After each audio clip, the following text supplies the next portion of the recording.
Halo semuanya, kami dari kelompok 1 akan menjelaskan tentang sistem integumen untuk memenuhi tugas praktik anatomi dan fisiologi dengan dosen pengampu Ibu Puji Hastuti, ahli A, MHKes. Sistem integumen adalah sistem organ yang terdiri dari kulit dan struktur terkait seperti rambut, kuku, dan kelenjar keringat. Sistem ini berfungsi sebagai pelindung tubuh dari lingkungan luar dan berperan penting dalam menjaga homeostatis tubuh. Sistem integumen yang pertama itu ada kulit. Kulit terbagi menjadi 3 bagian. Yang pertama ada epidermis, yang kedua dermis, dan yang ketiga hipodermis. Yuk kita bahas satu persatu. Yang pertama ada lapisan epidermis. Lapisan ini merupakan lapisan terluar dari kulit. Di lapisan ini terdapat 4 jenis sel. Yang pertama ada sel keratinosit. Sel ini memproduksi kreatinin, yaitu protein yang memberikan kekuatan fleksibilitas dan anti air. Yang kedua ada sel melanosit.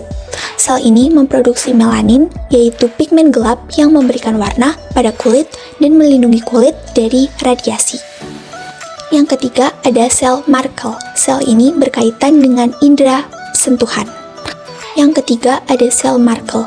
Sel ini berkaitan dengan indera sentuhan. Dan yang keempat ada sel Langerhans. Sel ini membantu dalam sistem kekebalan tubuh. Lapisan epidermis ini terdiri atas beberapa lapisan. Yang pertama ada lapisan stratum corneum. Di lapisan ini terdiri dari sel tanduk atau keratinase yang efektif untuk pencegahan penguapan air dari lapisan yang lebih dalam. Yang kedua ada lapisan stratum lucidum. Lapisan ini adalah lapisan pelindung yang mencegah kulit dari kerusakan sinar UV. Yang ketiga ada lapisan stratum granulosum. Lapisan ini adalah tempat sel-sel kulit menghasilkan lemak dan molekul lainnya. Di lapisan ini juga melindungi masuknya benda asing seperti kuman dan bahan kimia ke dalam tubuh. Lapisan yang keempat ada lapisan stratum spinosum. Di lapisan ini terdapat keratinosit yang baru terbentuk dan fungsinya untuk memperkuat protein. Selain itu, terdapat juga Langerhans yang mencegah infeksi bakteri atau virus pada kulit. Lapisan yang kelima atau yang terakhir itu ada lapisan stratum basal. Di lapisan ini adalah merupakan lapisan terdalam di epidermis yang aktif membentuk sel kulit. Pada lapisan ini terdapat melanosit. Nah, itu tadi penjelasan dari epidermis. Yuk kita lanjut ke lapisan kulit yang kedua, yaitu lapisan dermis. Ada 3 penyusun utama lapisan dermis. Yang pertama ada kolagen sebagai protein kuat. Yang kedua ada serat retikuler yang berfungsi sebagai penyokong. Dan yang ketiga ada serat elastis sebagai protein yang berperan dalam elastisitas kulit. Terdapat beberapa lapisan pada dermis. Yang pertama ada lapisan papiladermis. Ini adalah lapisan jaringan ikat longgar yang berperan dalam peremajaan dan pengandaan unsur-unsur kulit. Yang kedua ada lapisan retikular dermis. Lapisan ini merupakan lapisan jaringan ikat padat yang dapat membuat kulit lebih kencang. Nah, selanjutnya masuk ke struktur dari lapisan dermis. Yang pertama ada sebaceous gland. Ini menghasilkan minyak atau sebum, gunanya untuk pelindung kulit dan membuat kulit lembab atau tidak kering. Yang kedua ada hair follicle. Ini bagian akar rambut yang merupakan tempat membelahnya sel-sel rambut. Yang ketiga ada nerve. Ini saraf-saraf penerima rangsangan sentuhan yang akan dikirimkan ke otak. Yang keempat ada sweat gland atau kelenjar keringat. Kelenjar keringat ini terbagi atas 2 tipe. Yang pertama ada kelenjar keringat ekrin. Ini ada tersebar di seluruh tubuh, kecuali klub penis, bagian dalam telinga luar, telapak tangan, telapak kaki, dan dahi. Yang kedua ada kelenjar keringat apokrin. Ini adalah kelenjar keringat yang besar, terdapat pada ketiak, kulit puting payudara, kulit sekitar alat kelamin, dan dubur. Nah, selanjutnya Selanjutnya adalah lapisan kulit paling dalam, yaitu hipodermis. Hipodermis merupakan lapisan bawah kulit atau facial superficial yang terdiri dari jaringan ikat longgar dan lobus lemak yang merata pada hipodermis sebagai pembentuk bantalan lemak atau yang disebut panniculus adiposus. Fungsi dari lapisan hipodermis ini yaitu sebagai penahan terhadap benturan ke organ dalam, memberi bentuk pada tubuh, mempertahankan suhu tubuh, dan sebagai tempat penyimpanan cadangan makanan. Kita akan membahas tentang fungsi kulit. Fungsi kulit yang pertama adalah fungsi sekresi, yaitu menjaga bagian dalam tubuh dari gangguan fisik dan kimiawi. Misalnya, sengatan UV, kuman, bakteri, tisol, karbol, infeksi, dan lain-lain. Karena bantalan lemak tebal lapisan kulit, dan serabut jaringan. Fungsi kulit yang kedua adalah fungsi absorpsi, yaitu kulit sehat tidak mudah menyerap air, kulit sehat tidak mudah menyerap larutan dan benda padat, permeabilitas kulit terhadap O2, CO2, dan uap air. Kulit mengambil bagian pada fungsi respirasi.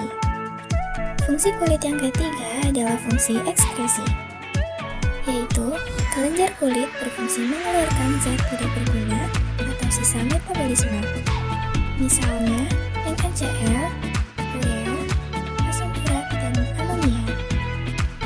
Fungsi kulit yang keempat adalah fungsi persepsi. Kulit memiliki respon terhadap panas, respon dingin, dan respon tekanan. Fungsi kulit yang kelima adalah fungsi pengaturan suhu tubuh, mengeluarkan keringat, mengurutkan otot atau kontraksi pembuluh darah kulit. Fungsi kulit yang keenam adalah fungsi pembentukan pigmen. Sel pembentukan pigmen terletak di lapisan basal. Jumlah melanosit menentukan warna kulit.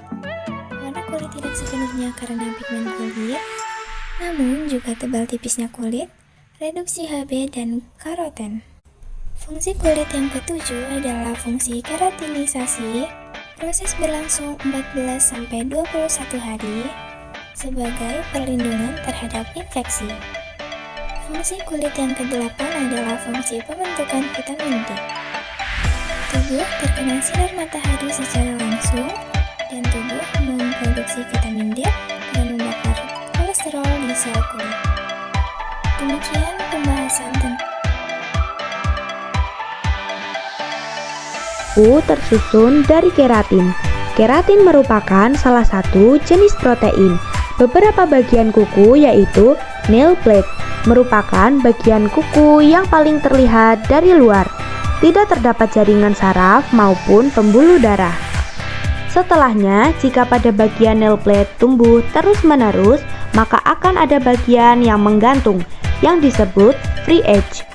Bagian kanan dan kiri dari kuku disebut lateral nail fold atau lipatan kuku. Ada pula bagian yang berbentuk bulan sabit putih di pangkal kuku yang dapat disebut lunula. Lunula merupakan bagian akhir matriks kuku. Bentuknya akan menentukan bentuk dari free edge. Pada posisi yang lebih pangkal lagi, terdapat cuticula dan oponicium yang merupakan dinding kuku bagian proksimal. Kulit arinya menutupi bagian lempeng kuku. Semakin pangkal lagi, kita akan menjumpai matriks kuku. Matriks kuku adalah pembentuk kuku yang baru. Jaringan ini dipenuhi dengan sel-sel keratin di mana matriks kuku umumnya tertutup oleh proximal nail fold. Jika kita melihat lebih dalam lagi, akan ada bagian yang bernama hyponychium. Bagian ini adalah bagian perbatasan antara nail plate dengan jaringan kulit. Mudahnya, ia seperti kulit ari di ujung kuku.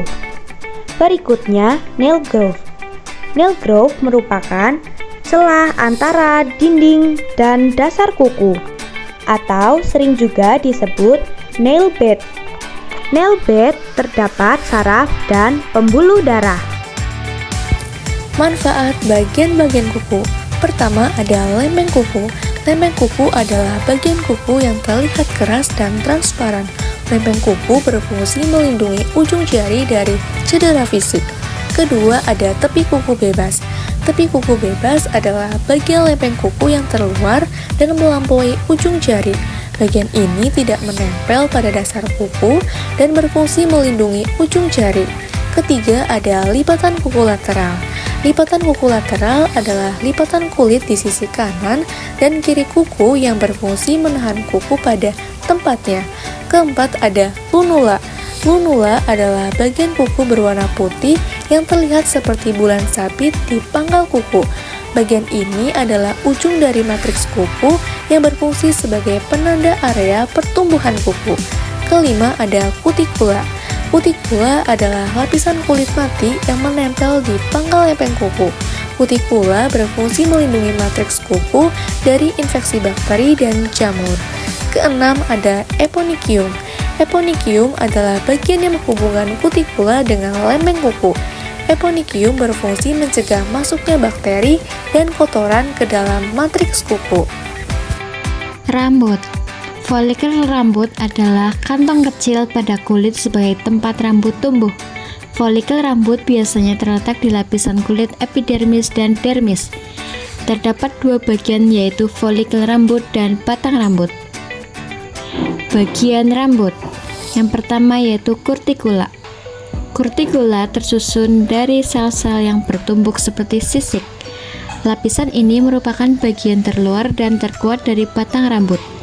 Kutikula berperan sebagai benteng yang melindungi rambut dari kerusakan. Kutikula rambut sehat ditandai dengan permukaan yang tertutup rata dan halus. Yang kedua yaitu korteks. Korteks terbuat dari kumpulan struktur mirip sel dari keratin. Terletak di bagian tengah batang rambut, korteks memiliki kemampuan menahan ikatan rambut dan kelembapan. Korteks memiliki bentuk bervariasi yang ditentukan oleh bentuk folikel. Setiap orang secara genetik memiliki bentuk folikel dan bentuk korteks berbeda. Hal ini memengaruhi jenis rambut yang tumbuh apakah memiliki pola keriting atau lurus. Yang ketiga yaitu medula. Medula tersusun dari sel-sel tipis dan lembut yang transparan dan rongga udara di bagian terdalam rambut. Biasanya medula hanya terlihat pada jenis rambut yang tebal. Bagian ini hanya ada pada rambut yang tebal atau coarse, sedangkan pada rambut halus atau fine medula tidak ditemukan. Kelenjar pada rambut. Yang pertama yaitu kelenjar sebasea. Kelenjar sebasea atau kelenjar rambut merupakan kelenjar hologreen yang terdapat pada seluruh kulit yang berambut. Hampir semua kelenjar sebasea bermuara ke dalam folikel rambut kecuali yang terdapat pada puting susu, kelopak mata, glans penis, klitoris, dan labium minus. Kelenjar sebasea yang berhubungan dengan folikel rambut biasanya terdapat pada sisi yang sama dengan otot penegak rambut. Selanjutnya, ada fungsi-fungsi rambut. Yang pertama itu 1. Untuk mengatur suhu tubuh. 2. Melindungi dari paparan sinar matahari.